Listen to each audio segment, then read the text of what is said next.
Hey, what's going on, man? Been a long time. Well, here I am. Just want to touch on some few randoms after a beautiful podcast with the Reinvention Center. I think that it's imperative that I address a few things. A few things like, first thing I want to say is I think the Reinvention Center did an outstanding job with delivering the message for Quentin Sanders.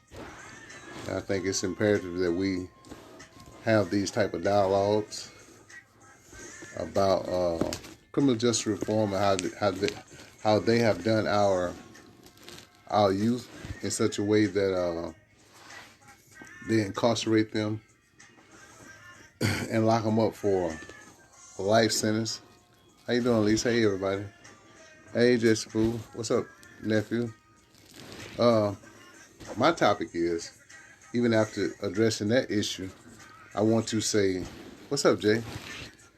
I want to say that Tennessee is wrong for the way it handles its youth. Tennessee locks up more juveniles than any place in the United States, than any state in the United States. So, what's up with having withdrawals? Yeah, so that's one of the things. That's one of the reasons I fight so hard for Quentin Sanders.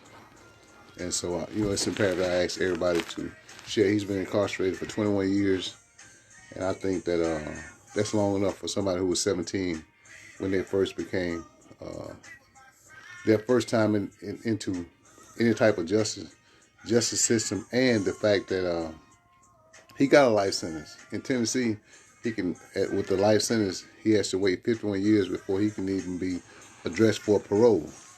With that being said, I just think it's a travesty that he has been incarcerated for 21 years, hasn't got any incident report, and he's got his GED. He's bettered himself. He taught classes. He completed a masonry class, and he's also, just working for Tricor, which is the state version for Unicor, and so he's finding ways to become a productive citizen, even though he didn't really have that guidance into becoming a man because he got locked up as a teenager, at 17 years old. So anyway, tune in more for the story on Quentin Sanders.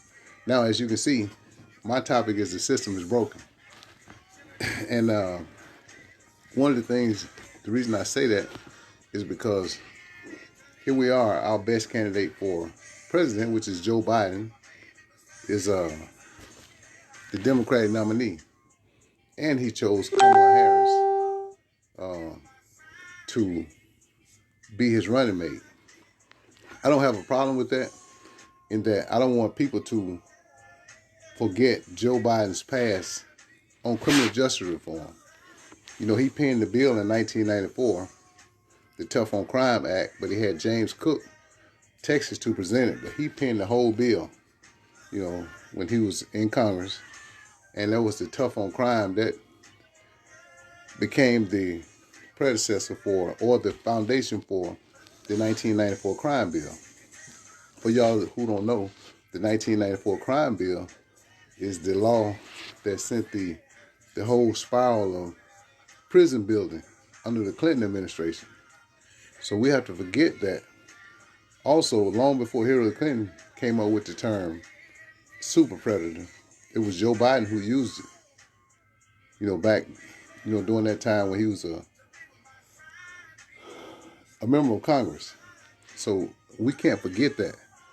I'm not saying that he's not the best candidate because, surely we don't want somebody controlling our country who sits up late at night and watches tweet and respond to them late at night instead of focusing on the economy and the safety of our country or the economic down spiral of our country. I said that to say we have to get out and vote. And if we're going to give Joe Biden our vote, especially us in the Mississippi Delta, we have to see what he is offering for the Mississippi Delta. You know, our vote is not for free just because he's a Democrat.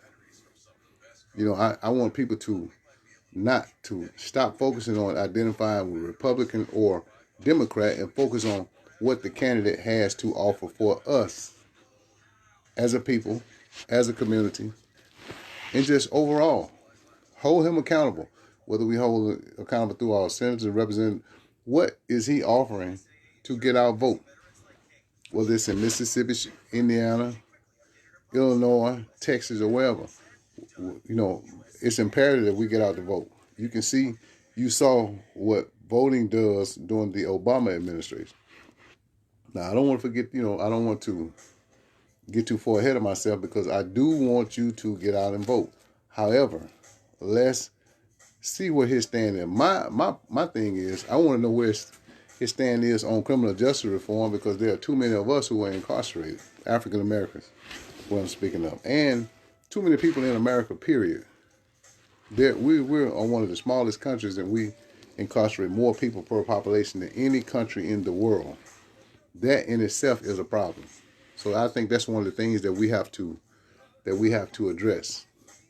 So we have to make sure that we get out and vote, but we have to make sure that we find a way to see what our candidates are offering their party or their people who they expect to come out and vote for them. See, one of the things I'm a big fan of Obama, but during the Obama administration, I was incarcerated. I done all the right things. I was a first-time offender who went to prison and served. At the time, his last year in office was like about 20 years in prison. I had done everything. No incident report. Took all the classes. I had over 6,000 hours of classes, educational classes, outside certifications, and everything. Now I seen him grant clemencies he pardoned more people and commuted more sentences than any president in history.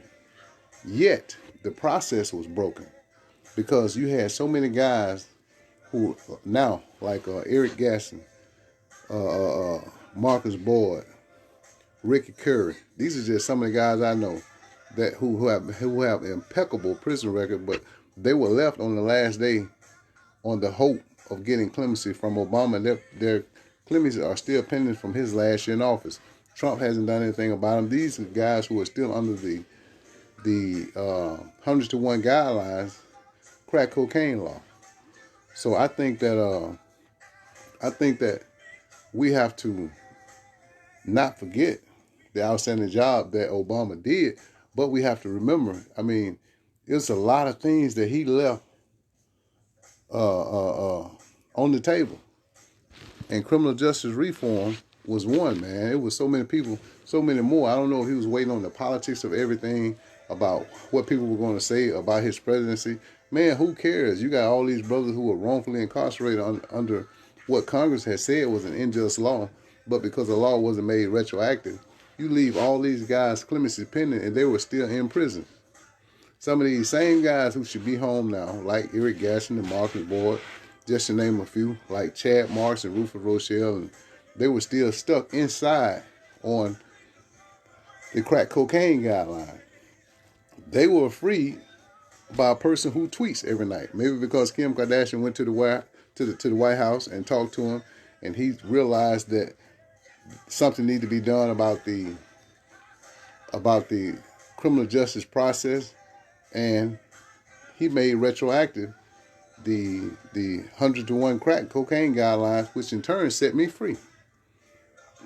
You know what I mean? So that is one of my biggest things is criminal justice reform. By no way am I endorsing Trump, under no circumstances. So please don't make that mistake. What I'm saying is that our power is in the vote, but our power is our responsibility in exercising our right to vote is to hold that candidate or those candidates accountable for what they're going to present to us. And we do that, man, by asking questions.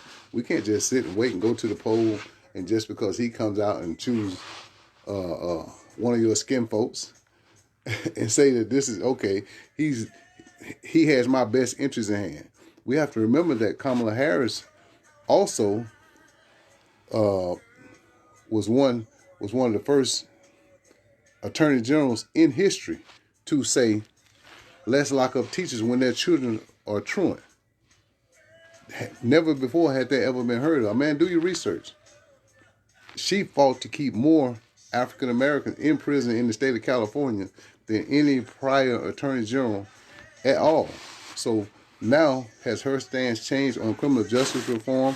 Is she going to come back with this prosecution? She's going to come into the White House with this criminal justice, this criminal justice mindset to think that, like he did before he became Obama's running mate, this tough on crime to where we're super predators as African Americans. I mean, look at the picture, man. When you look at the picture of a newspaper, especially here in Mississippi, you see that a teenager for burglary made the front page and had this big old article. But you look at this subset to the left of the front page, and you see a footnote where a white guy had killed two people. I mean, just a little small, tiny note. Man, just look at the pictures of all your major newspapers. The Clarion Ledger, the Sun-Times, man, the Pittsburgh Gazette. It's like that everywhere. It's like, then even look at the fact that they took Dylan Roof after he went to the church in South Carolina and killed, 9 people? They took him without handcuffs to Burger King or McDonald's or somewhere. They took him to get something to eat. But when here, George Floyd, they drag him out of the car and kill him right on the spot. So what mindset has the American public painted about us as African Americans to the point to where everybody deems us a threat to society? You know what I mean? That we can't be given a second chance. Here go the affluenza teen who committed a vehicular homicide, gets probation. Then when he violates, his mom takes him out the country. They said he was too rich to know it as a teen. He was too rich to know what he was doing in order to serve time. But here Quentin Sanders is making a mistake of hitting Don Overton in Memphis, and now he's still paying for something that I know every day of his life during incarceration. He thinks about that one mistake. You know what I mean? And when even though the Memphis police and everybody disobeyed the high-speed chase policies, all you got to do is go look them up. I read them all the time. They said once you get into a residential neighborhood, they were supposed to back off, even if they had to risk losing the suspect. They were supposed to back off for fear of a possible death or accident that could, cause harm to somebody. So they're not even holding themselves accountable. Yet, because he wouldn't take the 25, what 17-year-old anytime today is going to make a conscious decision to take a 25-year sentence as a first-time offender for the first time, and it's going to take a 25-year sentence? Nobody, no child in his right mind, and no mother or no father is going to tell their son, which they wasn't going to give him a choice or let him talk to them, or going to talk their son into taking a 25-year sentence, especially if the parents are, in their 40s or 50s, late 40s or 50s and stuff. They're thinking 25 years, man, I'm going to be, man, that's a long time. You're talking about 17 years, that's the age that he was, plus 8 more years. So they're not going to think about that. A child is not going to do that. Man, you talking about, like I told people on the broadcast tonight that we did with the Reinvention Center, you have people, I seen people during my 23 years that came in with 2 years and killed themselves. Whether they tried to OD by pill, whether they hung themselves, whether they, or anything. I seen people commit suicide on a regular basis. This is the one of the secrets that in the federal prison that they don't want you to know, man. That the rate of suicide among prisoners, that's black, white, Hispanic, Asian, every prison I went to, I saw at least one inmate commit suicide, and at least 10 try to commit suicide. So people don't talk about that. They don't even talk about the psychological effect that it has on the psyche of individuals. You know what I mean? So it don't no matter how strong you were, like the guy said, like Brother Kennedy said, man, Hernandez for the Patriots was a world class athlete. You know what I mean? All American in college and a Pro Bowler in the NFL. Yet after 5 months, he committed suicide because of the psychological effect of incarceration. I know I'm jumping off the track by holding our elected officials or our candidates accountable and see what they bring to the office. These are just some of the things that are dear to my heart that we need to talk about. We need to talk about prison reform. We need to talk about putting more money into education. Just like this COVID thing. Now, I tell people all the time, man, it was a blessing that, I got out before the COVID-19. They were talking about it when I was in, but it hadn't hit the prison system full at the point to it is now. They haven't had business since February. I just want y'all to think about that. For a system that thrives on building contacts with the inmate and the family, or with the incarcerated person in the family. We talking about mothers seeing their kids, we talking about fathers seeing their children, and we're just talking about family members, brothers and sisters seeing each other and ensuring, looking them in the eye and seeing if they're okay.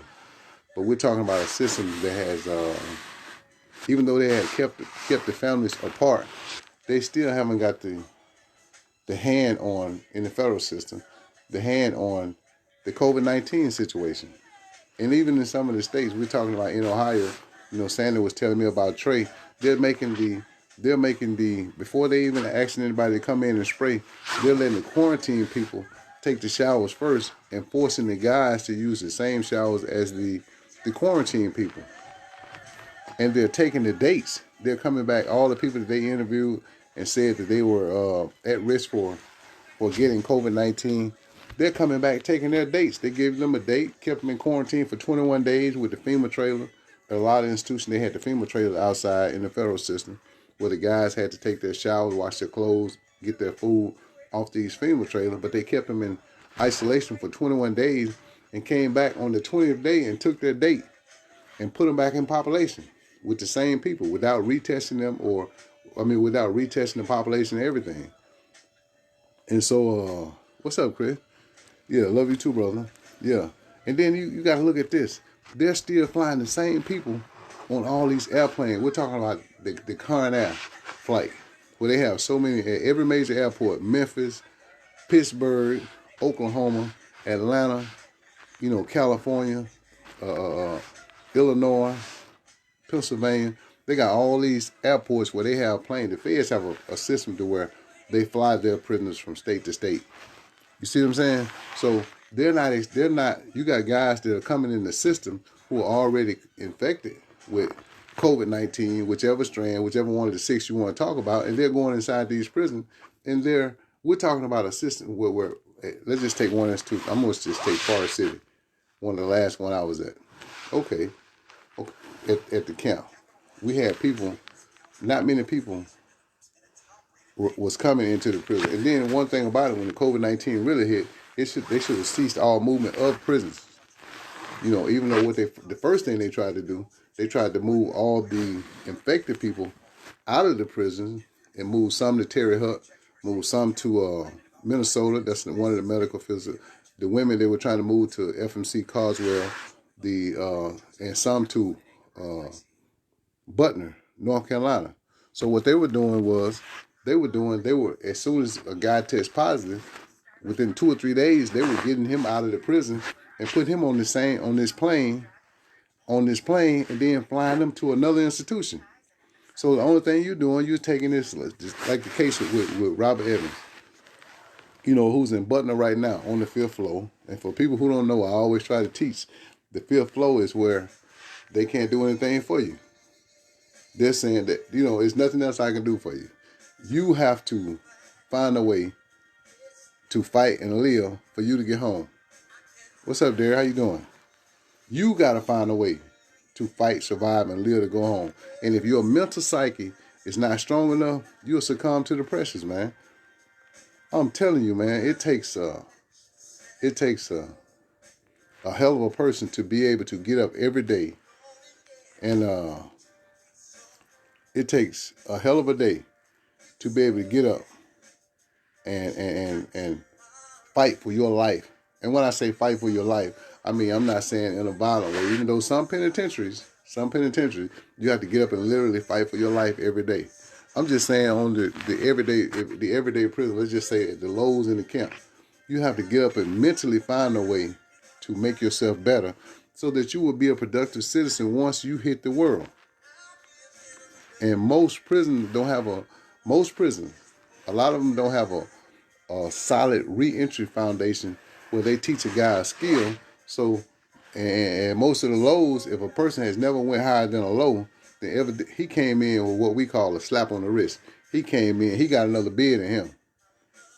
You know what I mean? So he feels like, okay, I can do this 5 years. I can meet all the people I want to know, and then I can learn how to become a better criminal. So he's not in a position, he hasn't done enough time or got enough time to where he can figure what he hasn't hurt enough. He hasn't received enough time. And I call time pain, because it's real painful. Every day that you do is painful, because you risk the chance on losing a loved one. Like I lost, so many of it. You see what I mean? I'm sorry to hear that, Miss Muhammad. And so, you risk the. I lost so many people, man. From my first day of incarceration, 1997. I lost one of my best friends, Jabbar Bernard Collins, here. These are people I'm never going to see again. I lost my brother. Today is my mom's birthday. I lost my mom May 6, 2016. So I never get a chance to hold or hug her again. You understand what I'm saying? So people inside lose so many people on a daily basis, and so many men die in prison. Man, if they release the true numbers in the federal system, I'm telling you, at places like USP Pollock, USP Kane, or USP Beaumont, you know what I mean? If they release the numbers of how many people are killed, the murder rate and the suicide rate within prison and the health rate is staggering. And we pay $37.5 every year for every inmate that's in prison. Now, you think about this. The inmates who are in detention waiting to go to trial, it costs a lot more to incarcerate them than it does those who actually go to prison. Even though it's a pipeline, you got the pipeline from school to prison. What they do is they trick the parents into letting our juveniles get caught up in the truancy. That goes on their record. So once he get into the federal system, they take that same truancy or that same probation from being truant and enhance him to give him more time. Now it's a selective process, so they have the choice to give it to who they want to give it to. Again, I always want to infer that we have to hold our future candidates to a standard of what are they going to offer us. Like I say, my thing is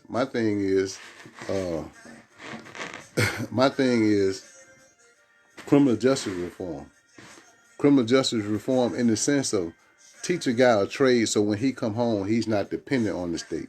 Criminal justice reform on the reentry, on the reentry status, ensure that a guy is mentally prepared to come home.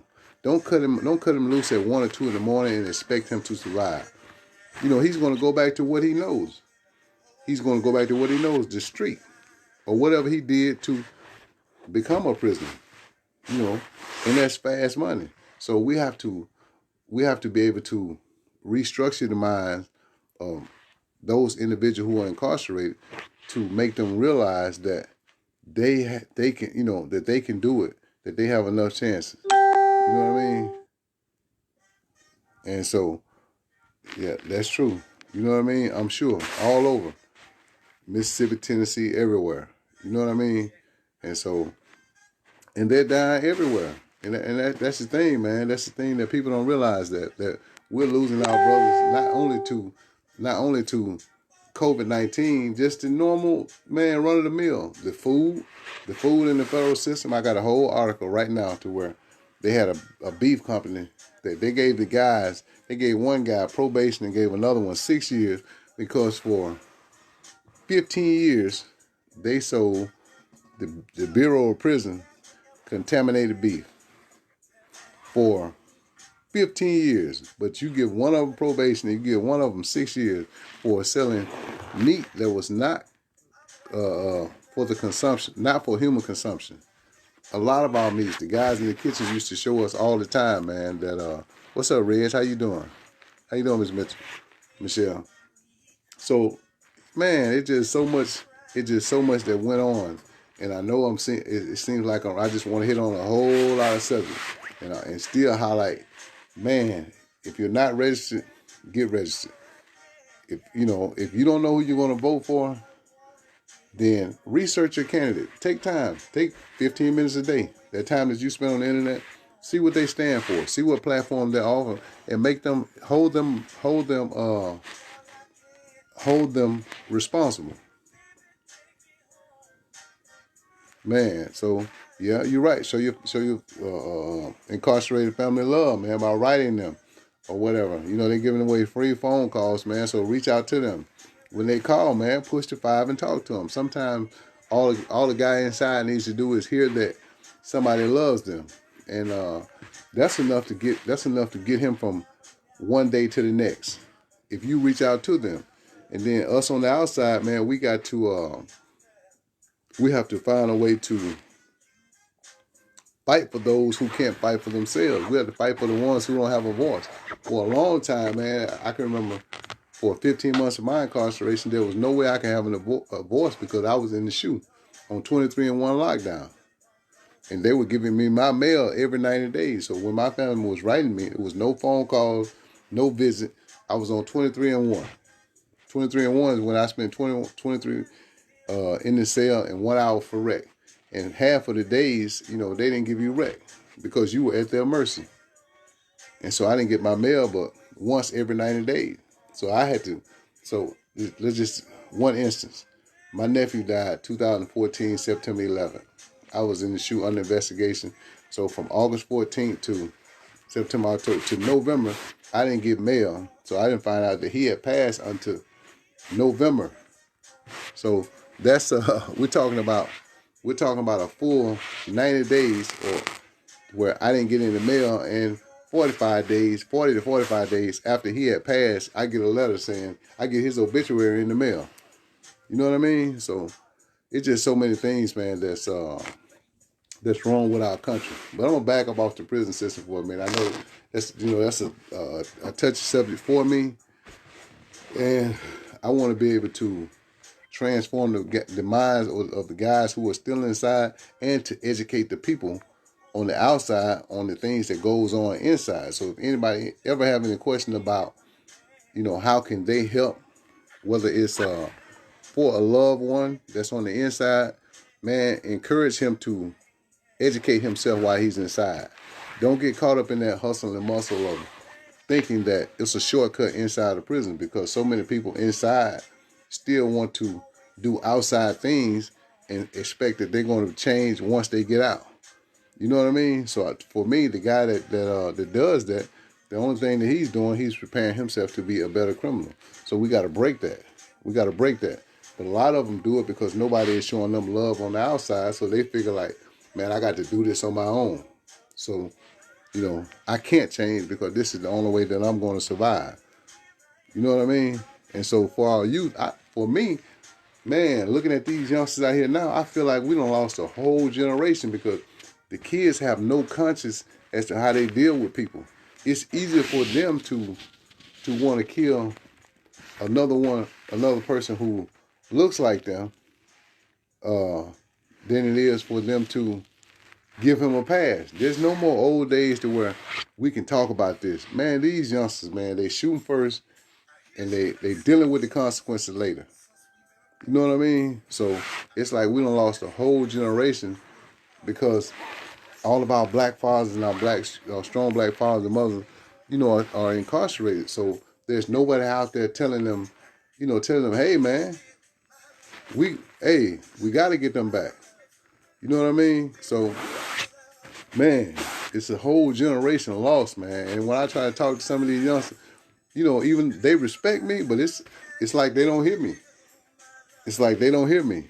They don't hear me because it's like, okay, yeah, okay, you used to do this, you used to do that, but man, okay, first thing they want to say, oh, prison has made you soft. No, man, prison has made me wise in the fact that there's no end inside of there. You get a life sentence inside of there. One thing about it, if you go to the right prison, that you're gonna have to, man, you're gonna have to be with somebody, or you're going to get run over.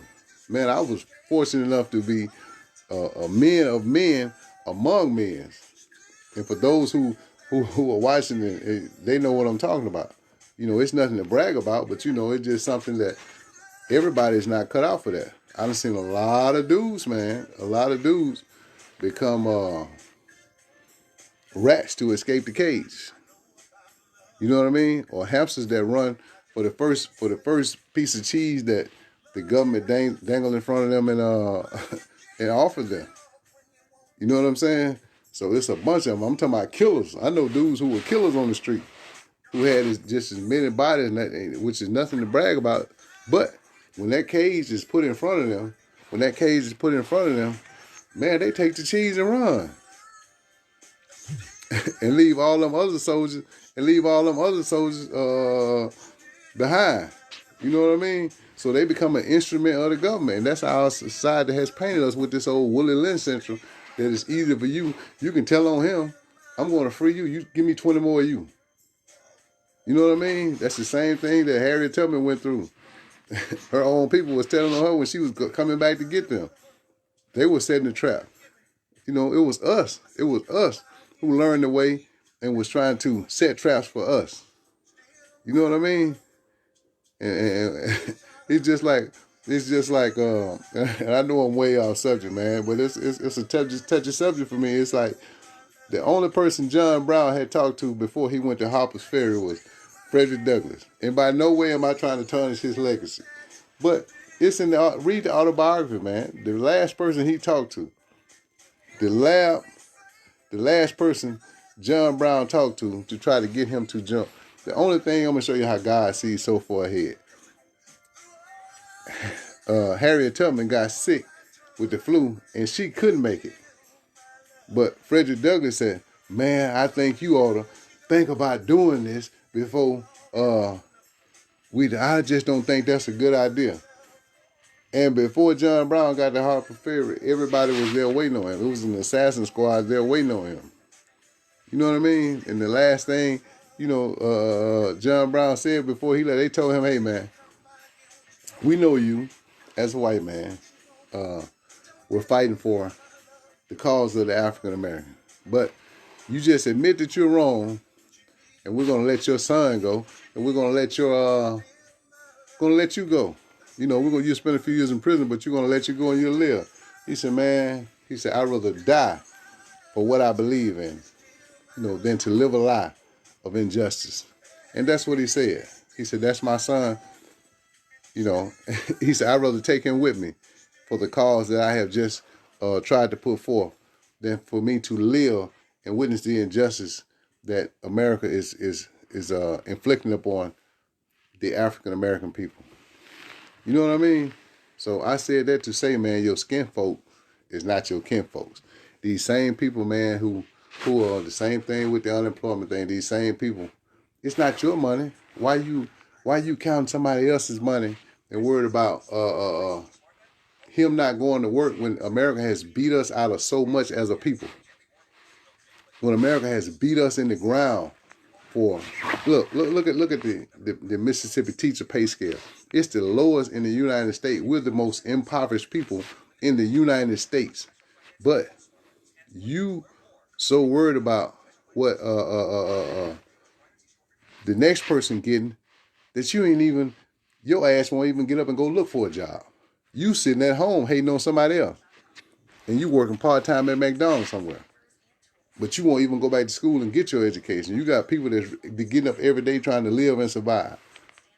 You're not even registered to vote. These same MFs that's sitting around here doing all the complaining, sitting at the house, won't register to vote, won't get out and look for a job, but wonder what the next man gonna drop off at his house so he can smoke or drink. You know what I'm saying? So stop being like Ava said, crabs in a bucket and pulling the next man down. Break that cycle of Willie Lynch in your thing and educate yourself on about these people that we getting ready to put in the office, man. We're in a dire state. We're in a dire state.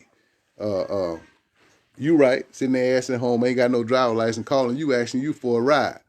Then asking you, did they cut your money off? Man, that's a shame. And you the main one that done called out there and told on somebody.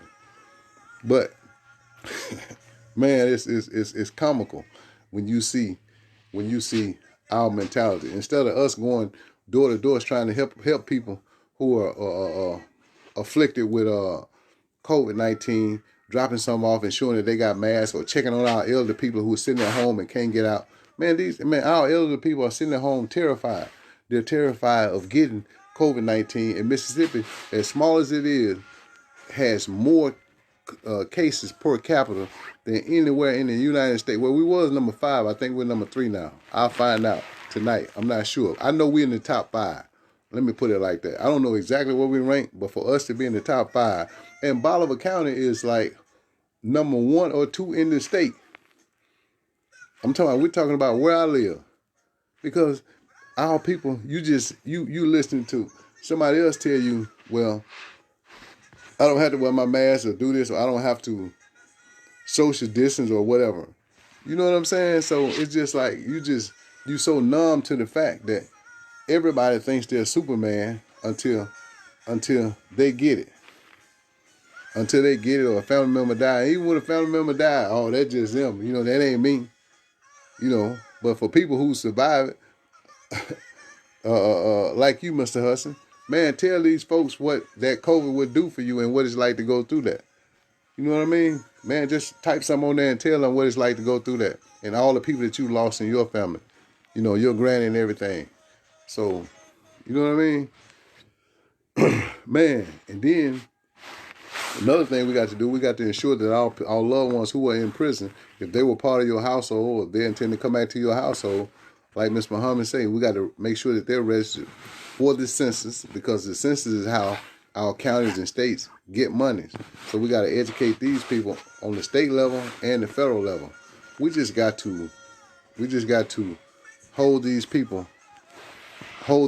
accountable. You know what I mean? So, like I say, even with Joe Biden penning the 1994 crime bill, he has a right, and him serving as vice president, he now has an opportunity to correct that injustice that he still have those people, like all the people who were left under Obama, whose claims are pending that are still incarcerated. Man, go ahead and commute those people after your first year in office. You know what I'm saying? It's a lot of people who were still pending under Obama. I'm talking about some good people under the 100-to-1 crack guidelines, under the same way our governor here in Mississippi came back and vetoed 2023 that would have freed a lot of brothers who were in jail under the racist habitual statute in Mississippi. You know what I'm saying? You got people who done stole a sneaker bar or got caught with a sneaker bar that's got a life sentence because that was their 3rd time going before the judge. All he had to do, man, was let that go through. But because he didn't understand it, and because he didn't understand us as a people in his ear, it's easier for him to veto it and deny us justice and to deny our brothers and sisters freedom than for him to look deeper, scratch the surface and look deeper and say, hey, man, you mean to tell me it's a guy that's in prison with a life sentence for stealing back then, which was a 30-cent sneaker? Come on, man. Okay, and or either had the habitual was supposed to be 3 of the same type crimes. They got 3 different type crimes. It's supposed to be 3 separate incidences. So if they committed 2 crimes on this time, that's not supposed to be 2 crimes. That's supposed to be one offense where they went to prison. and then the next time it's supposed to be, I think 565 first clarified that, but it still didn't let the brothers loose from 1995 who were still in prison. I know it doesn't make sense, but you got to go look up 565, 1657, and 2023 as to how that affect our brothers and sisters in the state of Mississippi. But on a federal level, you got to look up the 841 and the First Step Act, the Second Chance Act, the First Step Act, and the First Crack Law. So it's different, man. There's just so many twists and turns and loopholes what they use to keep us as African Americans incarcerated. And I want y'all to research in your state, wherever you are, whether it's Ohio, Tennessee, and whatever, look up how many people are, or the rate of infection per your state. Yeah, I know, man. I pray for you every day. You know what I mean? Yeah. Y'all read Don Huston's comment. This is a brother that I did a lot of time with. You know what I mean? And for me to hear, he was one of the first cases down in New Orleans when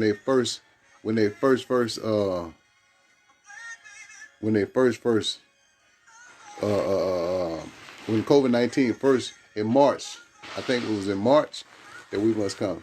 And I'm praying and hoping that I'm allowed to attend Miss Rogers. How you doing, Miss Pauline? That her voter registration, her back to school drive for the kids and everything. So I'm hoping to be there for our August 22nd in Jackson, Mississippi. So I'm hoping to be there for our National Day for Criminal Justice Reform. So hoping that we can put something together for that time and everything. But man, I just wanted to touch bases on a lot of randoms. If anybody have any questions, man, reach out to me or everything. But we still have to register to vote. We still have to get out and ensure that those elderly people who don't have a way to the polls, ensure that we get them to the poll when it's time to vote. We have to ensure that our brothers and sisters who are incarcerated are counted in the census. So it's just a lot of things, man. We got work. We're sitting idly by taking this upcoming election for granted.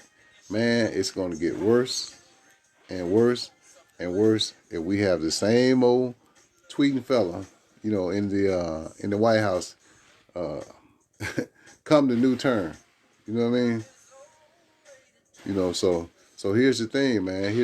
So we're going to be August 22nd. We're going to be in Jackson, Mississippi. I'll share the location and the flyer. Hopefully I can get there. If I'm not able to get there, I will be somewhere in Bolivar County with a few people. But anybody who wants to come join August 22nd in Jackson, Mississippi for our National Day, celebrating our bell ringing for criminal justice reform. So, as I came, man, I leave. I thank you guys for listening. Like I said, if you have any questions, please share that with me. But most of all, like I said, if you don't know what the old saying in Mississippi say, you're a skin folk, it's not your kin folks. Read between the lines, man. Those same people who are your color are the ones who seriously try to hold you back. You know what I mean? So those house people who believe everything, make sure, as Ms. Pauline Rogers said, make sure that you're counted in the 2020 census, and make sure that you get out and register to vote. Make sure you tell Fred I say, hey, Ms. Pauline. I think that for you, Miss Wofford, I think the violence has always been there. I think the news media